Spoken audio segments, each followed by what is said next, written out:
is you want to retire to something, not from something. What that means is you want to retire to whatever your next passion is.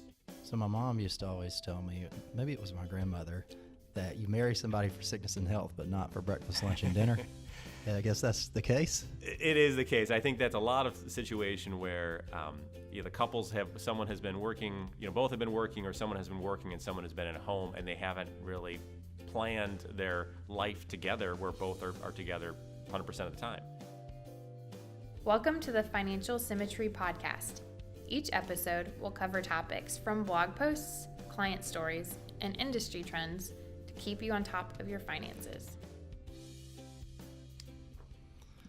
Welcome again to the Financial Symmetry podcast, where we help you find the balance to make better financial decisions on the way to peak financial fitness. Mike, you excited? I'm very excited. I cannot wait to talk about our topic today. All right. For most people, retirement is that time on the horizon when you're thinking, man, I can't wait until I don't have to get up and go to work again, right? And I can do all those things I want to do whenever I want to do them and not have to answer to anybody. But it's not all that uncommon. We've seen, and Mike's going to share a lot of what he learned last week at a conference. It's not that uncommon for people to retire only to go back to work or have some other unexpected negative event occur that they're not prepared for. So today we're going to give you a few tools to begin planning your retirement with intention. But first, we'll give you some contact info so you can get in touch. Yes, Chad is at csmith@financialsymmetry.com, and I, Mike, am at meckland@financialsymmetry.com. You can also find us on our website at www.financialsymmetry.com. And obviously, if you have any feedback on the podcast or want more information about us, jump on our website. You can learn more about previous podcasts as well as blog posts and other information on the firm. So hand it back over to Chad for... Yeah. So I'm excited. I'm excited to hear this because we talked a little bit about this session that you went to at the conference, but I'm going to hear some of these things for the first time today. Some of this is new to Chad as well. Yeah. So we'll start out with kind of the first overall overarching question, I guess we should say, is why do people fail at retirement? And the first thing people, when they think about that, they probably think about, okay, I run out of money, and that's how I fail. But really the topic of today's podcast is not about the money aspect of retirement. It's more about the emotional and your own enjoyment of retirement. Do you fulfill all your goals, and do you truly happy with what your decision to retire? So to Chad's comment, I actually, part of what we do here at Financial Symmetry, we do attend conferences and meetings on a regular basis to improve our skills. So I actually recently attended a retirement coaching seminar led by author and speaker Mitch Anthony. He's a former advisor, but also is an author of the book called The New Retire Mentality. And really his focus is not on the numbers of retirement, IRAs, tax planning, etc., but it's more what results in a happy and fulfilling retirement. What are the softer skills of retirement? And that's what I'm going to walk through today. One of the things we're going to walk through is there's 4 key success factors that have been found to result in a successful retirement. So that's one of the things we're going to go through. I'm going to talk through in detail today, as well as we're going to talk about some of the facts of why people fail and some of the things that have come up and some of the ugly numbers that I can share with you guys on the reasons why people fail. And then finally, we'll end with some of the resources, some things what you can do to, if you're considering retirement, you're considering your next stage of your life, some things that you can to do before you make that plunge to make sure it's the right choice. Yeah, these conversations range all over the board, right, about retirement when we meet with clients and talk through these decisions. Sometimes I have people that are just incredibly excited to retire the next day. They just want to come in and see, have I done everything right to get to this point? And then others, you ask some questions and we get into some pretty deep conversations about what is it going to look like afterwards. So some of these stats, though, that I read that you had here are just a little bit shocking. So why don't you share a little bit about what you heard? Yep, and we're going to share this stuff in the show notes as well, the source documents. But effectively, some of the key facts on retirement. A couple of things I'll walk through first, and this was a shock to me as well as I learned at the conference. Suicide rates of all things are higher among retirees than the rest of the age groups. So, for example, for all Americans, and I never knew this until recently reading this in the New York Times, about 12.4 per 100,000 people take their own lives each year. For those over 65, the actual number is higher at about 15 per 100,000. So a higher suicide rate for those over 65 than the rest of the population. In addition, many think that number is understated because it doesn't take into account accidents that may have been, overdose, other things that really were meant to be suicide. So that's the fact number one, which is obviously not expected for people that you think retirement, happy, playing golf, sitting on a beach, but actually suicide rates are higher than the rest of the population. Second thing, which also shocked me, is that divorce rates are actually higher among newly retired as well. In 2014, people over 50 were twice as likely to get divorced than they were in 1990 at the same age. And for those over 65, the increase was even higher. So over 50, over 65 population is getting divorced at a much higher rate than that they did previously. So my mom used to always tell me, maybe it was my grandmother, that you marry somebody for sickness and health, but not for breakfast, lunch, and dinner. I guess that's the case. It is the case. I think that's a lot of situation where the couples someone has been working, both have been working, or someone has been working and someone has been at home, and they haven't really planned their life together where both are together 100% of the time. And I think for a lot of folks that is has not gone smoothly. And so as with divorced and suicide rates as high as they are, many folks are deciding that they have other options and not happy with their choice. So that's a lot of that comes back to what causes this. Depression is a common cause that we see. Probably many here listening to this can think about people that have retired well and not retired well. And people that have not retired well, they may be depressed, upset, kind of miss the purpose of their life, what they had before. And that's one of the key causes. And we're going to talk about some of the success factors here in a second that you can help overcome those issues of that retirement.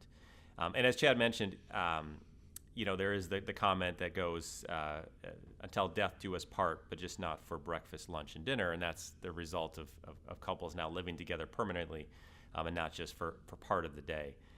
In addition, one thing we see in terms of is the balance in one's life. And that's the reality is the work-life balance. We find that the depression actually is higher among men, just in the fact that they seem to have less work-life balance than women.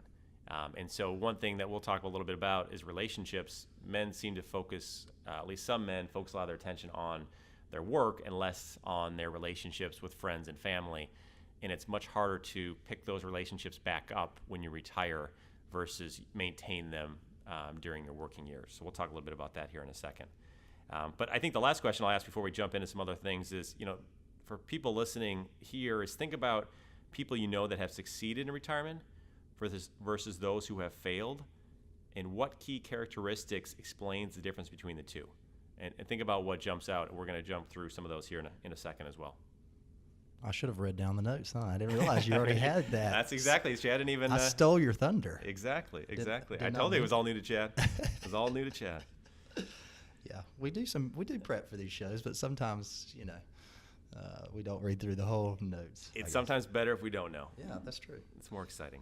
So on the success factors that you mentioned, I love, the things I've heard from Mitch Anthony. I haven't been able to see him in person yet, but I love, the turn of phrases that he has that's specific to some of these concepts. So what were some of the things that he used to describe these? I think they're pretty memorable from what I've seen and heard in the past, the 4 key success factors of a successful retirement. Yeah, and this is coming from the seminar, and obviously there's other factors probably included, but obviously for interest of time and focus on what the 4 most popular ones, we want to focus on this first.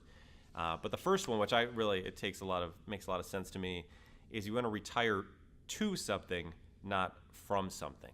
What that means is you want to retire to whatever your next passion is. If it's starting a small business, or spending more time with your friends or family, or what is your plan to what you're going to do retirement, versus just saying I'm sick and tired of this 9 to 5 or whatever the hours are job, the stress and everything is too difficult. I just want to get out of that career. You find out that getting out of that career must feel good at first, but the reality is you lack a passion or a reason to get up in the morning if you don't have something else to keep yourself occupied. So a lot of people, plan their retirement with the numbers. They meet with a planner such as Chad or myself, or they run the numbers and they say they financially can retire, but they don't think about mentally how they're going to handle retirement.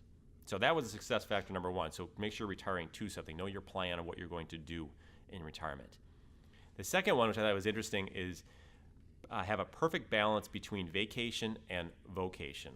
And so what that means is, some folks when they're working think they just want every day to be Saturday. They just want to wake up and have every day they can go to the beach or go play golf. But the reality is there is a law of diminishing returns on leisure. And so as much as you enjoy those activities, they could get boring after a while. Not to say that you don't want to do more of those activities. The reality is you want to have a good combination of your vocation, which is not a job, but something you enjoy to do, as well as the vacation part, the traveling, the beach, the golf, whatever it is that interests you. So the goal is to find that balance. Everyone is different there, but it's important to plan that ahead of time. So basically the reason I love to play golf sometimes on the weekends is because I only have a limited amount of time to do so, right? I mean, if I had every day to do so, some of you probably have played golf with me that are listening to this. I know Mike has, so it could be a really good day, could be a really bad day, but I guess the good days would not be so good if I had all the time in the world. Exactly. That's what goes back to the laws of diminishing returns on leisure. So after a while, as much as you enjoy it's you enjoy the golf now because it's something you can't do every day. But if it's something there after a while, it could become less exciting. So that was the second thing that was interesting. Kind of have a mix between what you want to do for vacation for fun and what you want to do for vocation, essentially something like a job that you enjoy. Next, have vibrant social activities. This is pretty straightforward in that it's important to remain connected to family and friends. And you need to do this before you retire. This is not something that is helpful the day after you retire, is try to reconnect with someone you haven't talked to in 20 years. This is something you should be doing with a reasonable work-life balance up until retirement. In addition, kind of one of the key topics that was brought up at the conference that was interesting is a lot of folks want to retire and move to some retirement community in Florida or Arizona or somewhere else where they don't know anyone.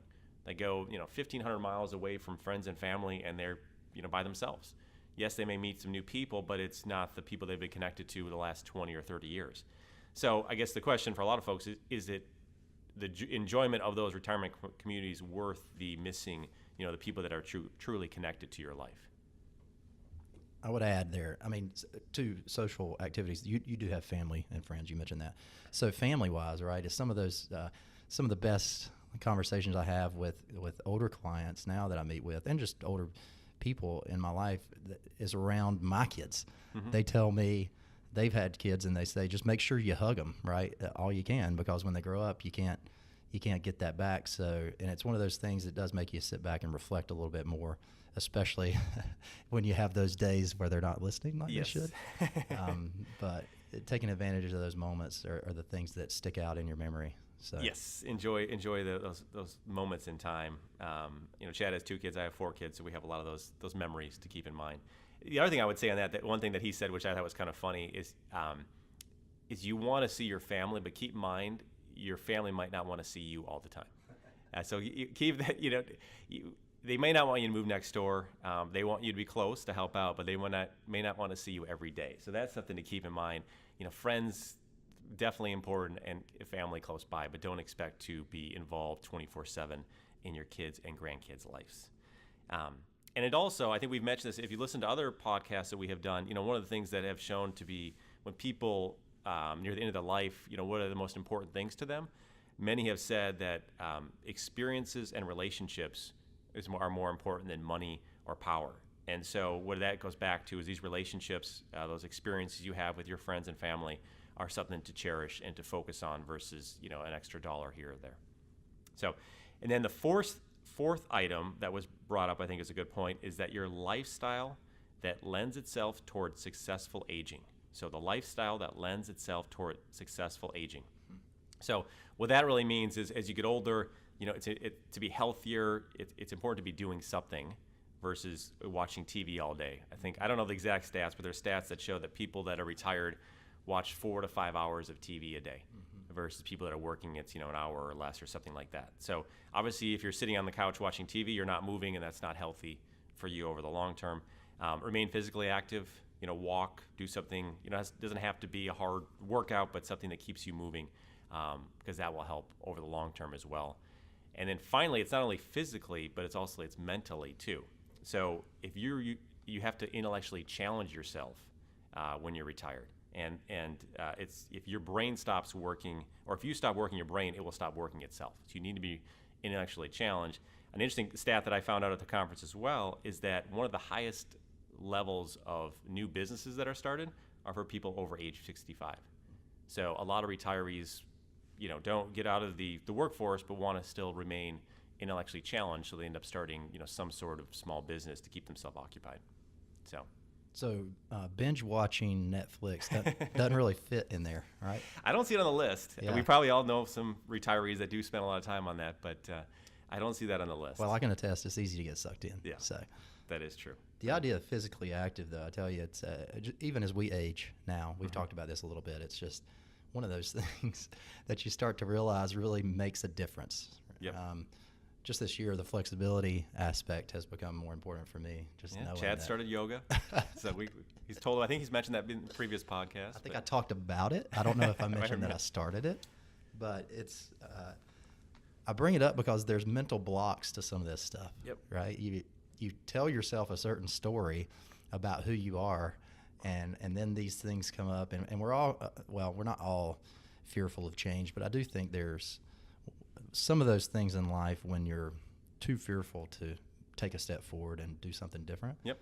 So it's important to have people around you that encourage you to do that and not make fun of you for doing it, I would say. Yes, support network is key. Yeah. Exactly. So yeah. I guess So we're beginning with the end in mind. That's one of those things that came to mind here, the 7 Habits of Highly Effective People. Yeah, right? that's a good point. Beginning with the end in mind. So I guess to summarize, it's not something you can wait until retirement to start, right? We got to start now. Yeah, I mean, this is putting a plan in place. It's not a financial plan that Chad and myself typically work on, but this is getting a plan in place of what your retirement plan is. And that's, to summarize the success factors are, you got to retire to something and not from something. Once you do retire, you need a balance between your vacation, the fun time, and the vocation, doing something. You want to make sure you have a vibrant social network, so stay connected to friends and family. And then finally, a lifestyle that lends itself towards successful aging. So stay active, not only mentally, but also physically as well. So the reality is, the summary, as Chad mentioned, no one says you have to retire at 62, 65, 70. I mean, that was just kind of a number, I think in 1934, 35, when Social Security was determined and pension, it was decided 65 was the number. But no one says today that you have to retire at that age, or you have to, we like to say, instead of retirement, financial independence. Much earlier than that, you could stop working the job you're working and then find something you truly enjoy and to work longer than you had expected to work. But when you get to the point that you are ready to retire, I think there's 2 key questions that you have to ask yourself when you're considering that the next stage of your life. One is how are you going to spend your time, and 2, how are you going to pay for it? So obviously, as financial planners, we can help you with number 2. Number 1 is really up to you. And we'll provide a couple of resources here in a second, but that's really up to you how you're going to spend your time, because you don't want to be one of the facts I mentioned to begin with, the information on people that have the higher suicide rates, higher divorce rates, and the overall depression of people that retired without a plan. So finally, on the resources side, this is kind of the last part. If you want to further evaluate this, if you're getting close to that age and you're evaluating kind of your next stage of your life, as I mentioned, I started with a book by Mitch Anthony titled The New Retire Mentality. It's now in its 4th edition. Like I said, he was the speaker at the conference I went to. It was a great resource. I think a good start is to read a book like that help you think further about your goals and aspirations. Another book that I have read that I think Chad has as well that's very good, it's called Your Retirement Quest. It's 10 Secrets of Creating and Living Fulfilling Retirement by Alan Spector and Keith Lawrence. So both good options on more about not about the numbers, but about your goals and your passions in retirement. And then finally, if you're not interested in reading the books, that's just not what you enjoy, obviously as financial planners, we can help. There's quizzes and questions that we can help ask you to lead you towards what is a fulfilling and successful retirement for you. So that's essentially working with a financial planner that's also a retirement coach, doing a lot more than just the numbers. And that's something that obviously as fee-only financial planners we can help with, but if you have other resources, that's helpful as well. And since you're listening to a podcast, there are other great podcasts out there too. We won't list them all here, but we could, if you're interested, you could contact us and we'd send you some links to those as well. So that's good. So yeah, the final summary is, so just don't fail at retirement, as the topic or the title was, and make sure you put a plan in place, both financially with the numbers and also emotionally to deal with retirement. So thank you for listening. Thanks for joining us. We'll talk to you next time. This podcast is a property of Financial Symmetry Incorporated, with production by Fat Cat Strategies. The hosts and guests of this show do not render or offer to render personalized investment or tax advice through this podcast. This production is for entertainment purposes only and does not constitute financial, tax, investment, or legal advice. Find out more about our advisors at financialsymmetry.com.